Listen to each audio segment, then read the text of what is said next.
Good afternoon, everyone. Let me talk to you about my PhD topic, which is ERCP-guided pancreatic procedures.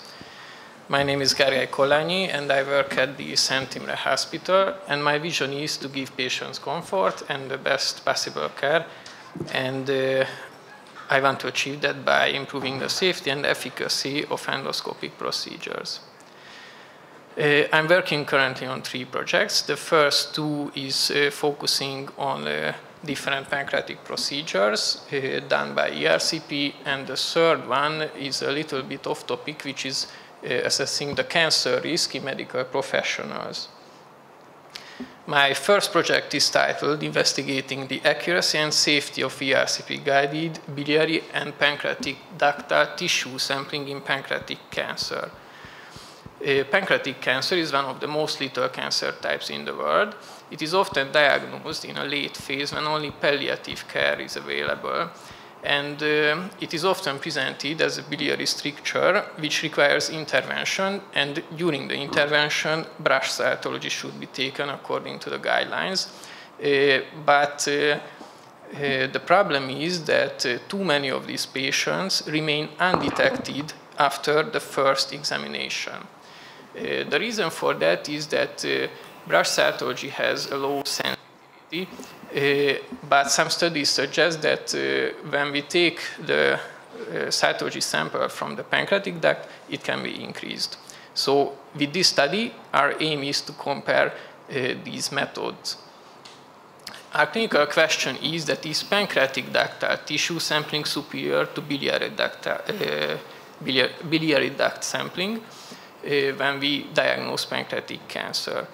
We use the PIRD framework, and we want to compare 3 different index tests to each other and to the gold standard histology, and we are also interested in complication rates. We hypothesize that pancreatic ductal tissue sampling is superior. And you can see the flowchart of the selection process on the next slide. We identified over 8,000 articles, and we reduced during the selection process this number to 81. And we have some ongoing analyses, basically the comparative analysis. We don't have the results yet, but I'm happy to show you some finished plots, as you can see here. On the left side, the pancreatic duct brushing, and on the right side, the biliary duct brushing sensitivity, which is important because sensitivity is one of the key indicators for any diagnostic test. It means that the true positives are divided by all the diseased patient number. And it is used to evaluate how effectively a diagnostic test can diagnose the targeted disease. As you can see, for the pancreatic duct brushing, we included 16 articles with over 500 patients. These are mostly prospective and retrospective cohort studies, and the heterogeneity is moderate in both of the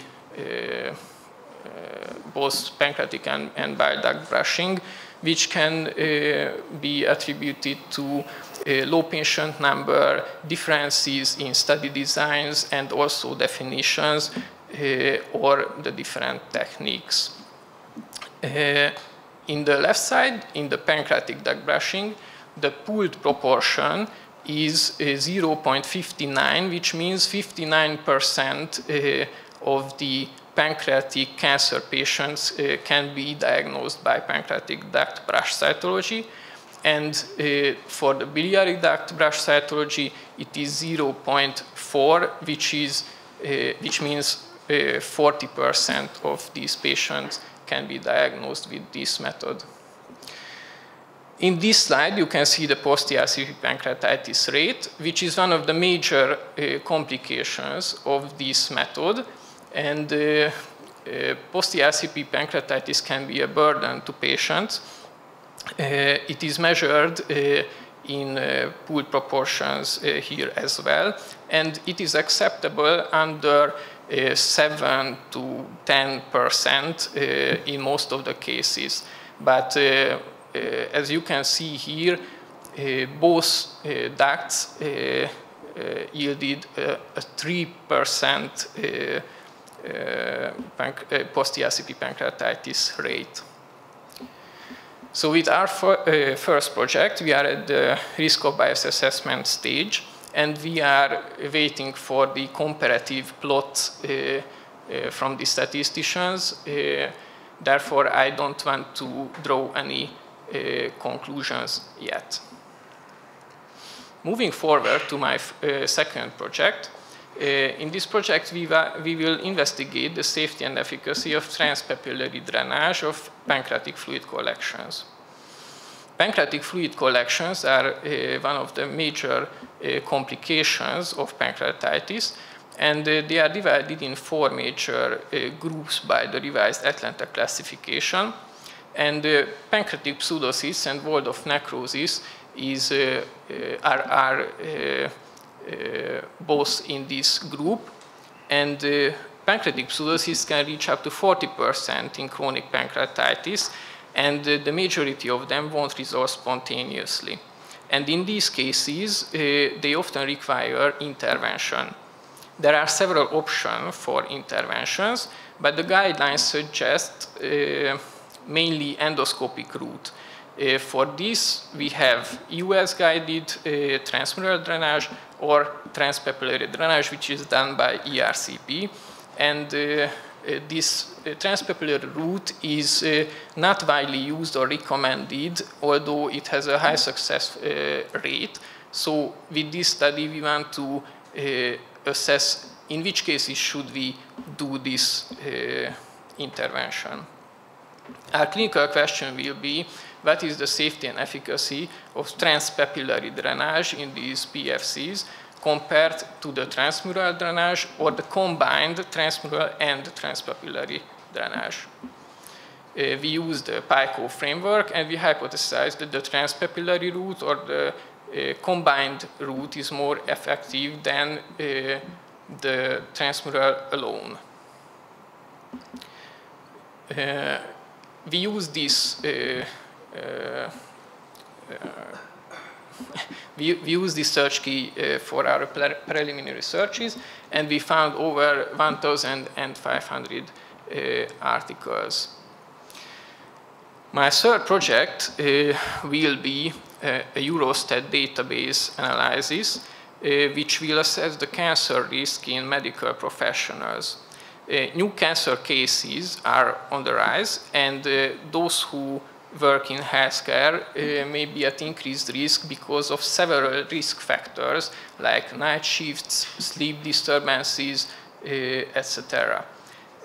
So it seems reasonable to assess their risk for this highly lethal disease. We have 2 questions. The first is about what is the risk for medical professionals for cancer, and the second question is what are the specific risk factors for developing cancer among medical professionals. If we can find the specific risk factors and establish if there is an increased risk for them, we can eliminate these risk factors and also call for prevention programs, especially for medical professionals.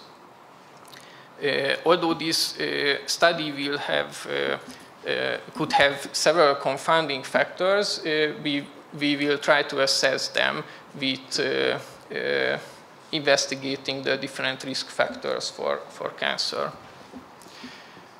So in summary, I have 3 ongoing projects. The first 2 focusing on pancreatic procedures, and the third one is Eurostat data analysis focusing cancer risk in medical professionals. And thank you for your attention. And this is a quote from Sir William Osler: "He who studies medicine without books sails an uncharted sea, but he who studies medicine without patients does not go to sea at all."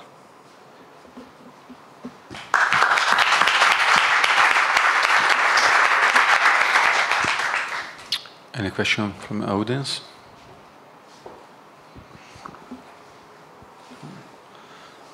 Okay, about the first project, I would like to ask that, are you planning to compare the brush sampling with the forceps sampling also?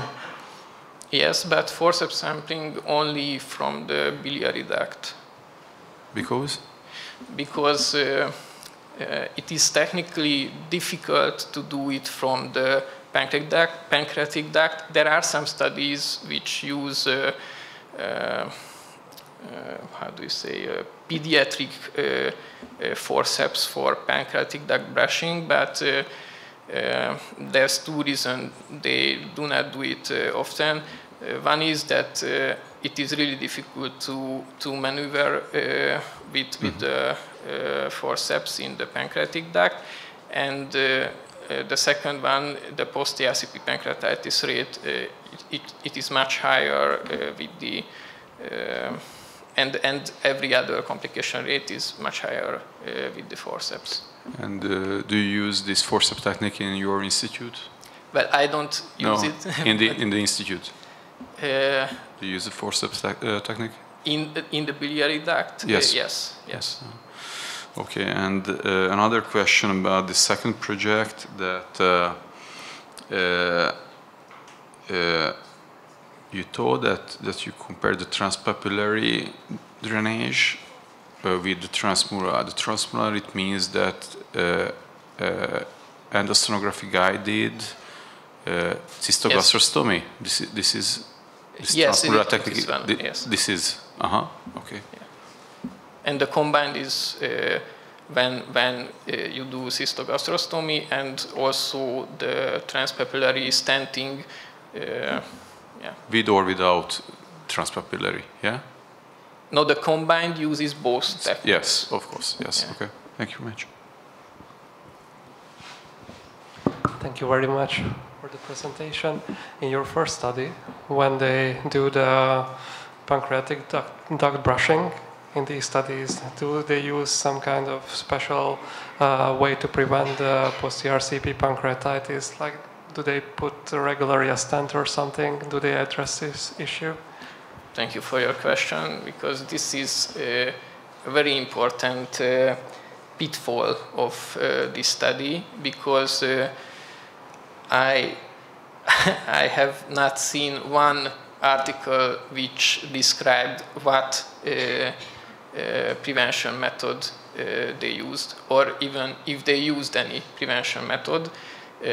So yes, this is one of the pitfalls of this study. Okay, thanks. How much do you think that brushing is interventionist dependent? So what is the interventional variance in this? Because, you know, probably you don't know, but in Hungary there was a Professor Pop who were a great fan of this brushing, and he was very good at his sensitivity was 90% or above, and in our institution we have 60 or less. And we discussed this. He said that you cannot brush, which in Hungarian it's quite an obscene thing, and he always wanted to teach us brushing. Thank you for your question.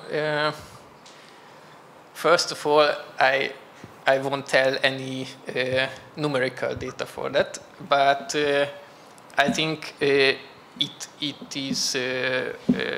can be dependent on the individual expertise. The whole ERCP procedure is really dependent on the expertise of the operator. So as far as I know, there are certain studies regarding this issue, so I think it is dependent. I don't know how much, but there is a certain factor, I'm sure of it.